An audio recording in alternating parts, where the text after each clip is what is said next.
내가 달동네로 이사하게 될 줄은 정말 꿈에도 생각 못했어.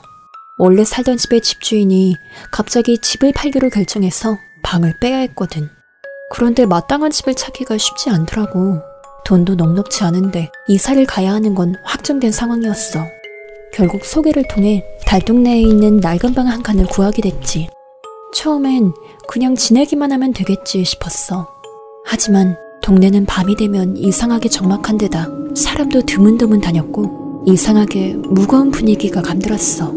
특히 골목길을 올라가다 보면 작은 공터가 있었는데 그 공터 한가운데 오래된 우물이 하나 덩그러니 자리 잡고 있었지.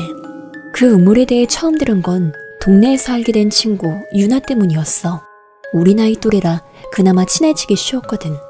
동네 분위기가 좀 섬뜩하다고 하니까 유나는 곧바로 그 우물 이야기를 꺼내며 진지한 표정을 지었어. 슬비야, 너 혹시 이 동네에 우물 있는 거 알아? 근처에 가본 적 있어? 그 공터에 있는 우물? 본 적은 있는데 가까이는 안 가봤는데. 근데 그건 왜? 아주 오래된 이야기인데 소문에 따르면 예전에 그 우물에 빠져 죽은 여자가 있었대. 그 이유 때문인지는 몰라도 우물 근처에서 1부터 10까지 세면 어떤 여자의 목소리가 들린다는 소문이 있어. 유나의 말을 듣고 나니 호기심이 생겨 한번 해볼까 했지만 왠지 모르게 조금 무서운 느낌이 들어서 그냥 넘기기로 했지. 그런데 이상하게도 그날 이후로 자꾸만 그 우물이 머릿속에 떠오르는 거야. 마치 우물이 날 끌어당기는 것처럼. 며칠 후 어두운 밤에 동네를 걷다가 우물 근처를 지나게 됐어. 사람도 없고 조용해서 나도 모르게 우물 쪽으로 발길이 향했지. 공터 한가운데 자리 잡은 우물을 바라보고 있으니 유나의 말이 다시 떠올랐고 소문은 그저 소문일 뿐이라는 것을 증명하기 위해 숫자를 세어보기로 했어. 하나, 둘, 셋. 숫자를 천천히 세기 시작하는데 이상하게도 주위가 점점 더 고요해지는 것 같은 느낌이 들었어. 넷, 다섯. 마음이 조여드는 듯 했고 숫자를 셀수록 주변 공기가 점점 무겁게 가라앉았어. 여섯, 일곱, 여덟.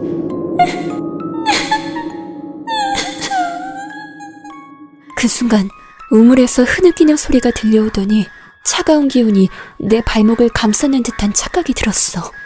뭔가가 강렬하게 나를 붙들고 있다는 느낌에 휩싸였고 심장이 미친 듯이 뛰기 시작했지.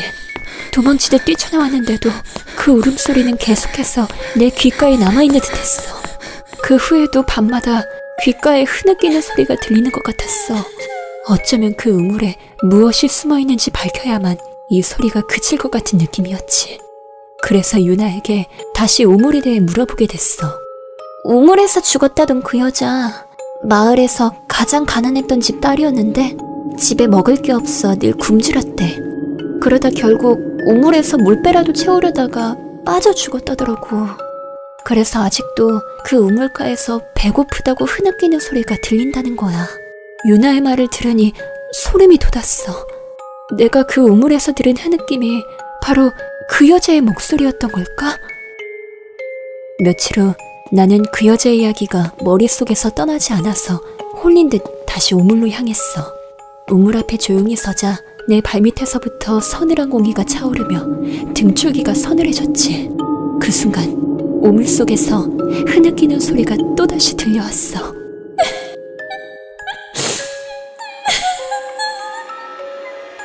그 흐느낌은 점점 짙어지더니 갑자기 찢어질 듯한 비명으로 바뀌었고 우물 속에서 사람의 형체가 나타나더니 기어오르듯 밖으로 나오기 시작했어. 물에 젖은 머리카락이 얼굴을 덮고 있었고 깡마른 손이 우물 가장자리를 붙잡고는 나를 향해 기어오듯 다가오기 시작했지. 나는 두려움에 발이 얼어붙은 채 오로지 그녀의 울부짖음에 사로잡혔어. 그녀는 점점 내 쪽으로 다가오며 나를 향해 손을 뻗었지. 기괴하게 생긴 손가락이 내게 닿기 직전에 나는 간신히 뒤로 몸을 돌려 그 자리에서 달아났어. 그날 이후로 매일 밤 그 우물의 여자가 꿈에 나와 나를 괴롭혔고 결국 나는 그 여자의 고통과 한을 풀어주기로 결심했어. 오랜 시간 굶주림 속에서 죽은 그 여자를 위해 내가 할 수 있는 일이 무엇이 있을까 생각했고 간단하지만 풍성하게 먹을 수 있는 밥상을 차려 우물가로 가져갔어. 그리고 기도하듯 그녀에게 말을 걸었지. 이제 배불리 먹고 편히 쉬어줘. 난 당신이 평온해지길 바랄게. 그날 밤 동네는 유난히 고요하게 느껴졌어. 그녀의 한을 풀어줬다는 뿌듯함과 모든 일이 끝났다는 안도감이 어우러져 나는 오랜만에 마음 편히 잠들 수 있었지.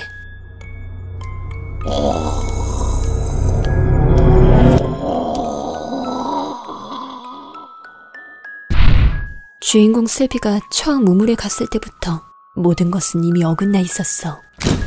친구 유나의 말에 의하면 1부터 10까지 세면 목소리가 들린다고 했지만 슬비는 열을 세기도 전에 이미 그 흐느낌을 듣고 말았지. 그 순간부터 우물 속 존재는 이미 슬비에게 강하게 집착하기 시작한 거야. 슬비가 1부터 10까지 끝내지 못했다는 건 단순히 숫자 세기를 실패한 게 아니라 우물의 규칙을 완성하지 못하고 도망쳤다는 것을 의미해. 그로 인해 우물에 갇혀있던 여자는 슬비의 뒤를 따라올 수 있는 빌미를 얻게 된 거지. 그리고 슬비가 음식을 차려둔 후 동네가 고요해졌다는 건 그 존재가 결국 우물을 벗어나 슬비의 삶에 완전히 스며들었다는 것을 암시해. 슬비가 느꼈던 고요함은 결코 평화가 아니라 폭풍이 다가오기 전에 정적이었던 거야.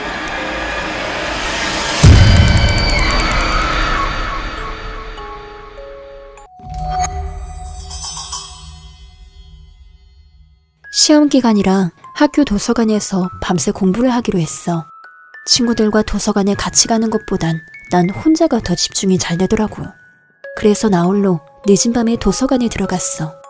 도서관 내부는 지나치게 조용했지. 책장의 끝이 어딘지 모를 정도로 어둡고 불이 켜진 부분과 꺼진 부분이 극명히 나뉘어 있는 곳이었어. 처음엔 그런 분위기가 오히려 마음에 들었어. 조용해서 공부하기엔 제격이라고 생각했지. 자리를 하나 골라 노트북을 펼쳤어. 책을 읽으며 정리를 하는데 집중이 잘 되는 거야. 자정이 가까워질 쯤 이상하게도 그때부터 주변이 조금씩 이상해졌어. 그 순간 정적을 뚫고 책장 쪽에서 툭 하고 뭔가 떨어지는 소리가 들렸어. 깜짝 놀라서 뒤돌아봤는데 아무것도 없더라고. 책장이 워낙 오래되었으니 균형이 잘 안 맞아서 책이 떨어진 건가 하고 소리가 난 방향을 확인해봤는데 소리가 들린 곳엔 아무것도 떨어져 있지 않았어. 그제야 난 안심하고 노트북을 보며 공부를 시작했지.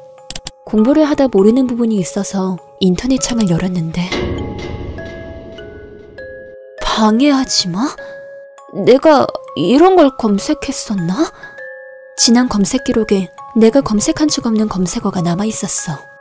그와 동시에 누군가 책장 사이를 지나가는 듯한 소리가 들렸어. 마치 맨발로 걸어다니는 듯한 소리.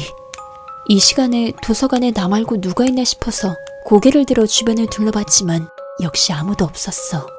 에이, 착각이겠지 라고 스스로를 설득했지만 그 소리는 몇 분 간격으로 조용하다 싶으면 또 들려왔어. 이번엔 너무 명확하게 들려서 내가 확인하지 않을 수가 없었지. 조심스럽게 소리가 난 방향으로 걸어갔어. 주변을 살폈지만 아무것도 없더라고.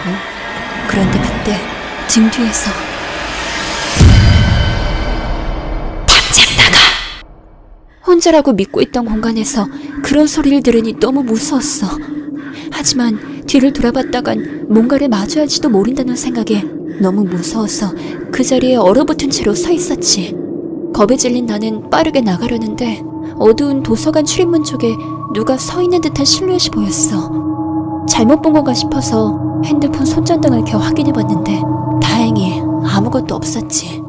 도서관을 황급히 빠져나가려는데 갑자기 다리에 힘이 풀려 중심을 잃고 앞으로 넘어졌어. 다리가 아팠지만 이곳을 빨리 벗어나야 한다는 생각에 떨리는 다리를 간신히 이끌며 곧장 집으로 향했지. 다음날 아침에 친구한테 어제 겪은 일을 이야기하는데 그걸 듣던 친구의 얼굴이 서서히 굳어지기 시작했어. 연지야, 나 어젯밤에 도서관에서 공부했는데 그 도서관에 귀신 있는 것 같아. 귀신? 혹시 그 도서관 찹쌀 도서관이야? 맞아. 너 그거 어떻게 알았어? 나도 들은 건데 몇 년 전에 그 도서관에서 우리 학교 학생이 죽었대. 공부 잘하던 우등생이었는데 학업 스트레스 때문에 우울증에 시달리다가 성적도 점점 나빠지더니 결국 극단적인 선택을 했다고 하더라고. 그 말을 듣는 순간 머릿속이 하얘졌어. 어제 도서관에서 겪은 일이 떠오르면서 두려움이 엄습했고 그 도서관에 다시는 가고 싶지 않다는 생각이 들었지. 하지만 그곳에 두고 온 책이랑 노트북을 챙겨와야 해서 어쩔 수 없이 다시 도서관을 향하려는데 친구가 다급히 나를 불러 세웠어. 하늘아, 너 등에 그 손바닥 자국은 뭐야? 연지의 말을 듣고 화장실에서 등을 확인해보니 정말 핏자국처럼 빨간 손바닥 자국이 선명하게 남아있었어. 뭐야? 누가 이런 장난을 친 거야? 순간 온몸에 소름이 돋았지만 애써 누군가의 장난일 거라고 생각하며 넘기려 했어. 그저 물건만 빨리 챙기고 다시는 그 도서관에 가지 않겠다는 결심으로 잔뜩 긴장한 채 발걸음을 도서관으로 옮겼지. 그렇게 도서관에 도착했는데 어제 내가 앉았던 자리 주변에서 무언가 섬뜩한 광경이 눈에 들어왔어. 바닥에는 어제 보이지 않던 선명한 핏자국이 있었고 그 자국은 마치 사람의 발자국처럼 보였지. 너무 무서워서 물건만 서둘러 챙기고 빨리 도서관에 나가려 했는데 문이 열리지 않는 거야. 그 소리는 분명 어제 내가 공부할 때 들었던 그 발소리였어.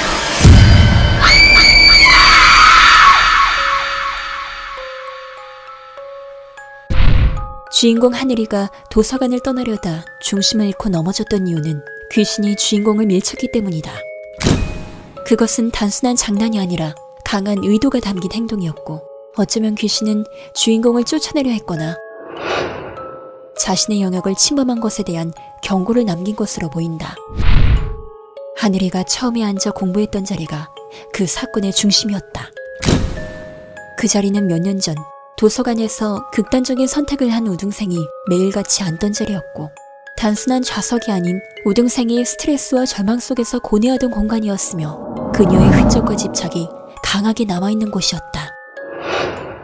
그 자리에서 하늘이가 공부를 시작한 순간부터 귀신의 존재는 하늘이에게 강한 분노를 느끼기 시작했던 것이다.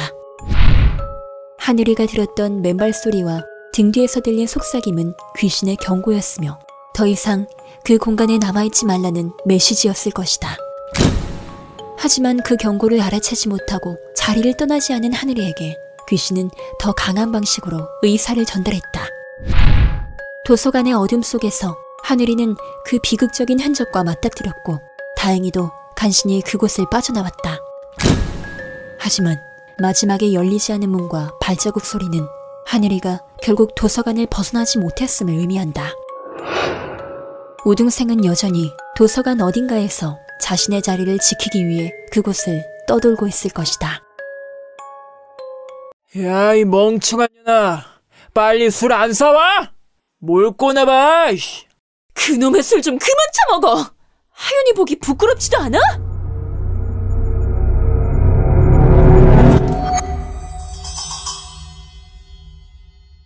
(12월 22일) 오늘도 엄마랑 아빠가 싸운다. 아빠는 매일 집에서 술만 마시고 엄마는 항상 소리를 지르고 서로 싸우기 바쁘다. 나는 항상 내 방에 들어가 문을 닫지만 엄마 아빠가 싸우는 소리는 문을 뚫고 들려온다. 아빠는 오늘도 물건을 던지고 엄마가 그것을 피해 도망치며 비명을 지른다. 처음에는 무서웠다. 예전에는 싸울 때마다 너무 무서워서 방구석에 숨어 울곤 했지만 지금은 그냥 귀를 막고 앉아있다. 저 싸움이 끝날 때까지만 참으면 되니까. 12월 23일 오늘 학교에서 친구들이 크리스마스에 받고 싶은 선물 얘기를 했다. 수정이는 인형의 집을 받고 싶다고 했고 지원이는 게임기를 받고 싶다고 했다. 다들 자신이 뭘 받을지 너무 신나 있었다. 수정이가 나에게 무슨 선물을 받고 싶냐고 물었다. 나는 무슨 말을 해야 할지 몰라서 그냥 웃었다. 내가 받고 싶은 걸 말하면 친구들이 이해하지 못할 것 같았다. 수업이 끝나고 집으로 걸어가면서 생각했다. 내가 착하게 굴면 산타 할아버지가 내 소원을 들어줄까? 착한 일을 하기 위해 집에 가는 길에 버려진 쓰레기도 줍고 불쌍한 사람과 친절하게 대화도 했다. 집에 도착했을 때 엄마는 여전히 화가 난 얼굴로 빨래를 개고 있었다. 나는 조용히 엄마에게 다가가 도와주려고 했지만 엄마는 내 볼을 때리며 방해하지 말고 방에 들어가라고 했다. 나는 아무 말도 하지 않고 방으로 들어갔다. 착한 사람이 되는 건 정말 어려운 일 같다. 12월 24일. 아빠가 오늘은 평소보다 더 많이 술을 마신 것 같다. 나는 아빠가 엄마를 때리는 모습을 봤다. 나도 많이 맞아봐서 저게 얼마나 아플지 상상이 됐다. 제발 산타 할아버지가 내 소원을 들어줬으면 좋겠다. 산타 할아버지, 제가 더 착해질게요. 그러니 제발 엄마 아빠가 이 집에서 떠나게 해주세요. 그날 밤은 이상하게 잠이 오지 않았다. 꿈에서 산타 할아버지가 나타나는 걸 상상하며 눈을 감았다. 12월 25일. 새벽에 부모님 싸우는 소리에 눈이 떠졌다. 평소처럼 소리를 지르고 물건을 던졌는데 이번에는 더 격렬했다. 나는 방에서 문을 잠그고 이불 속에 몸을 숨겼다. 그러다 잠에 들었고 창밖에서 무언가 움직이는 소리에 잠에서 깼다. 그 실루엣은 분명 내 소원을 들어줄 산타 할아버지가 분명했다. 그리고 잠시 후 또다시 격렬하게 싸우는 소리가 들렸다. 나는 더 이상 소리를 듣고 싶지 않아서 이불 속에서 귀를 막았다. 밖에서 물건 부딪히는 소리와 엄마 아빠의 고함이 들렸다. 그러다가 갑자기 모든 소리가 멈췄다. 온 집안이 조용해졌다. 나는 편안히 잠들 수 있었다. 그리고 아침이 되어서야 방에서 나왔다. 집안은 너무나 조용했다. 거실에는 깨진 유리와 물건들이 널브러져 있었고 바닥에는 붉은 자국이 있었다. 나는 이상하게도 마음이 편안했다. 드디어 산타 할아버지가 내 소원을 들어주신 거야. 또 그 집 신고야? 에휴, 크리스마스 날 이게 무슨 개고생이야. 그러게요. 그 집 어린 딸도 있다고 들었는데 애만 불쌍하죠. 신고받고 나왔습니다. 문 좀 열어주세요. 아이, 피곤해 죽겠는데. 야, 없나 보다. 그냥 가자.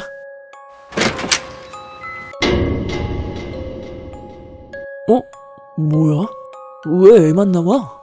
얘야, 괜찮니? 부모님은 어디? 네, 저는 괜찮아요. 산타 할아버지가 제 소원을 들어주셨거든요. 주인공 하윤이는 부모님의 끊임없는 싸움과 폭력 속에서 자랐다. 이런 환경 속에서 하윤이가 바랐던 건 단 하나였다. 엄마 아빠가 이 집에서 떠났으면 좋겠다. 하윤이는 크리스마스를 앞두고 산타 할아버지가 소원을 들어준다는 말을 믿고 착한 일을 시작했다. 길에서 노숙자와 친절히 대화를 나눴고 하윤이는 그저 착한 일을 통해 소원이 이루어지길 바랐을 뿐이었다. 크리스마스 새벽, 하윤이는 부모님의 격렬한 싸움 속에서도 방에서 문을 잠그고 버텼다.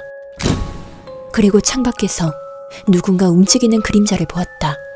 하윤이는 그 그림자를 산타 할아버지로 착각했다.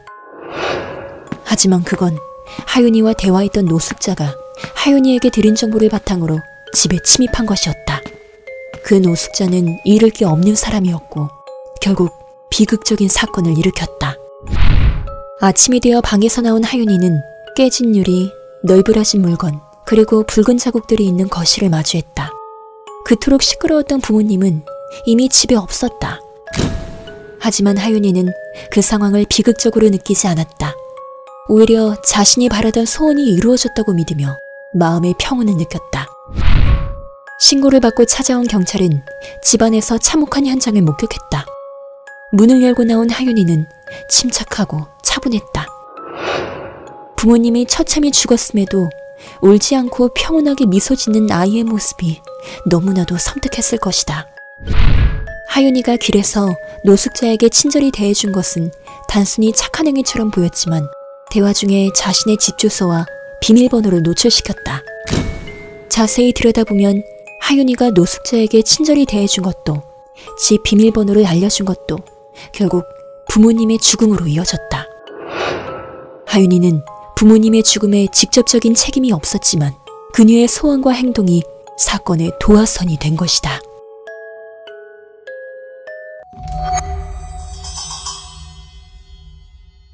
겨울방학, 집안에만 틀어박혀 지내던 나는 하루하루가 무료하기만 했어. 친구들과 특별히 약속도 없었고 그렇다고 딱히 하고 싶은 일도 떠오르지 않았거든. 그러다 어젯밤 폭설이 내려 온 동네가 하얗게 변했어. 평소 같으면 감흥도 없었겠지만 오늘은 뭔가 달랐어. 이토록 고요한 풍경 속에서 나 혼자만 고립된 느낌이 들더라고. 그러던 중 수지한테 전화가 걸려왔어. 야, 밖에 눈 엄청 쌓였어. 나와서 눈싸움이나 하자. 옷을 껴입고 집을 나서자 차가운 공기가 얼굴을 스쳤어. 동네 놀이터에 도착하니 수지가 이미 눈뭉치를 들고 기다리고 있더라고. 우린 놀이터 한가운데에서 마구 눈싸움을 했어. 차갑고도 부드러운 눈이 손끝에서 느껴졌고 서로 장난을 치며 한참 웃었지. 그러다 갑자기 수지가 뭔가 더 재미있는 걸 해보자고 제안했어. 다영아, 우리 눈사람이나 만들어 볼래? 그 말을 듣고 바로 눈을 뭉치기 시작했어. 수지는 눈사람의 몸통, 나는 눈사람의 머리를 맡았는데 그러다 수지가 갑자기 이상한 이야기를 꺼냈지. 너 혹시 눈사람 강령술이라고 들어봤어? 강령술? 그게 뭐야? 눈사람에 자기 물건이나 머리카락 같은 걸 심으면 눈사람이 살아난대. 그리고 그 눈사람을 바로 부수면 아무 일도 일어나지 않는다고 하더라고. 처음엔 그냥 웃기만 했어. 하지만 장난기가 발동했지. 괜히 호기심이 생겨서 내 머리카락 몇 가닥을 뽑아 눈사람 머리에 심었어. 야, 너 미쳤어? 그걸 진짜 한다고? 하고 바로 부술 거지? 수지가 다급하게 외쳤지만 난 괜찮다며 웃어넘겼어. 내 이름이 다영이니까 얘 이름은 다정으로 해야겠다. 그렇게 집으로 돌아오는 길 뭔가 묘한 느낌이 들더라고. 돌아보니 눈사람이 날 바라보는 것 같았어. 하지만 그냥 내 기분 탓일 거라고 애써 무시했지. 다음날 아침 눈사람이 궁금해져서 다시 놀이터로 나갔어. 그런데 눈사람 얼굴에서 이상한 걸 발견했어. 눈사람의 눈에서 빨간 액체가 흘러내린 듯한 얼룩이 있었거든. 난 얼어붙은 채 한참을 바라보다가 결국 수지한테 전화를 걸었어. 수지야, 너 어제 눈사람에 뭐 묻혀놓은 거 아니지? 뭐? 뭘 묻혀놓다니 그게 무슨 소리야? 수지는 웃으며 대답했지만 난 괜히 마음이 불편했어. 동네 아이들이 장난친 거겠지라고 생각하며 넘겼지만 그날 이후로 뭔가 이상한 일들이 일어나기 시작했어. 내 방에서 물건들이 하나둘 사라지는 거야. 처음엔 그냥 내가 어디 둔지 잊어버린 줄 알았어. 하지만 날이 갈수록 없어지는 물건들은 점점 더 많아졌지. 수지야, 혹시 너 전에 우리 집 왔을 때 뭐 가져간 거 아니지? 뭐? 나 도벽 없거든? 내가 그걸 왜 가져가? 네가 그냥 어디 잃어버렸겠지. 수지는 별일 아니라는 듯 넘겼지만 난 점점 불안해졌어. 나조차도 이해할 수 없는 이상한 기운이 나를 휘감고 있는 것 같았거든. 며칠 뒤 다시 놀이터로 나갔을 때였어. 눈사람의 팔에 내 목도리가 걸려있는 거야. 잃어버렸던 내 목도리. 난 그대로 굳어버렸지. 다영아, 이거 너 거 아니야? 맞아. 이게 왜 여기 있지? 설마 눈사람이? 에이, 그때 우리 눈사람 만들다가 네가 흘린 거겠지. 수지는 날 진정시키려 했지만 우린 그럴 리 없다는 걸 알고 있었어. 이건 우연이 아니라 분명 이상한 일이 벌어지고 있던 거야. 그날 밤 난 창문을 통해 눈사람을 봤어. 그런데 어딘가 더 가까워진 것 같았어. 처음엔 놀이터 한가운데 있었는데 지금은 조금 더 우리 집 쪽으로 다가온 느낌이었어. 아니야, 아닐 거야. 저게 스스로 움직였을 리가 없잖아. 혼잣말을 하며 방으로 돌아갔지만 이상하게 어디선가 뽀드득거리는 발소리가 선명하게 들려왔어. 눈 위를 누군가 걸어다니는 듯한 소리. 밤새 귀를 막고 있었지만 그 소리는 끊이질 않았지. 더 이상 참을 수 없었던 난 수지에게 도움을 청했어. 우린 다시 놀이터로 갔고 눈사람을 부수기로 결심했지. 처음엔 힘들 줄 알았지만 이상하게 눈사람은 너무도 쉽게 부서졌어. 마치 속이 텅 빈 것처럼. 그런데 눈사람 몸속에서 사라졌던 내 물건들이 나오는 걸 보고 우린 경악했어. 목도리뿐만 아니라 틴트, 충전기, 심지어 내가 자주 보던 책까지. 이거 진짜 네가 장난친 거 아니지? 미쳤어? 내가 이런 장난을 뭐하러 해? 그리고 눈사람 머리 안쪽을 확인했을 땐 더 소름 끼치는 광경이 있었어. 내가 심었던 머리카락이 마치 안쪽에서 자라기라도 한 것처럼 그 안에 빽빽하게 엉켜 있었어. 그걸 보고 나는 더 이상 참을 수 없었고 이성을 잃은 채 눈사람을 완전히 부숴버렸지. 눈사람 부쉈으니까 이제 괜찮겠지? 모든 걸 끝냈다고 믿고 돌아서려던 그때. 다영아, 근데 저 눈사람 혹시 네가 만든 거야? 얼어붙은 채 수지가 가리킨 곳을 봤는데 그곳엔 또 다른 눈사람이 서 있었어.